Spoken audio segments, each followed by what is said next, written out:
Well, in this video, we are going to actually start using Pythagoras' theorem. We've been exploring some of the theory behind it, but now we're actually going to start to use it to do some maths to calculate unknown lengths for hypotenuse in a right angled triangle. Now, you might remember that the formal way of writing Pythagoras' theorem is this: c squared equals a squared plus b squared, and we looked at that when we did our 3, 4, 5 triangle video.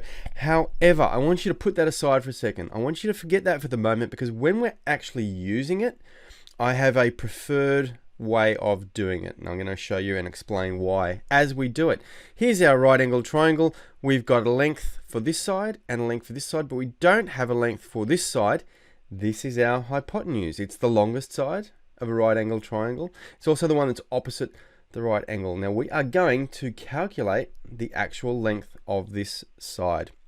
Here is the formula I'd like you to use and learn. And the reason I want you to learn this, because we can use this or a slight variation of it for any of these kinds of questions, whether we're finding the long sides or the short sides. I also don't like the ABCs, because what happens if you've got a triangle and it's got X, Y's and Z's in it? And it just gets confusing.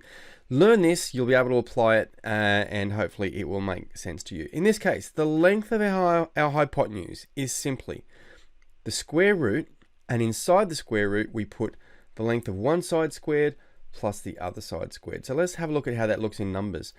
The length of our hypotenuse is the square root of this side, which was 3, so I do 3 squared, plus the other side squared, so 4 squared. Okay, so they're my two lengths, 3 and 4. I put them in here, I square them all inside a square root. I can put that straight into my calculator, or you can do it in two pieces. I can see that 3 squared is 9, 4 squared is 16. But it's quite acceptable just to put that, if you want, straight into your calculator in one piece like that, and you'll get an answer that comes out as 5. So that means the length of this side, my hypotenuse, is 5 centimeters. Done. We've used Pythagoras to calculate the length of the hypotenuse. Let's do one more example, this time with a few, some decimal values, but the maths is exactly the same. The process is exactly the same, even though the numbers look a little bit uglier. We've got a right angle triangle because I've got my right angle symbol. This is my hypotenuse. It's the longest side opposite the right angle.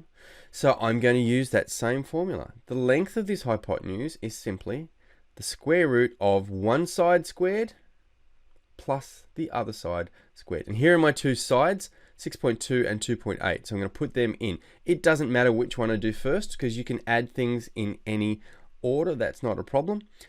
And I can put that now into my calculator, and I'll get a value of 6.8. So the length of this hypotenuse is 6.8 millimeters. That's it. You guys are awesome now, because now you can use Pythagoras' theorem to work out the length of a hypotenuse in a right angled triangle. Well done.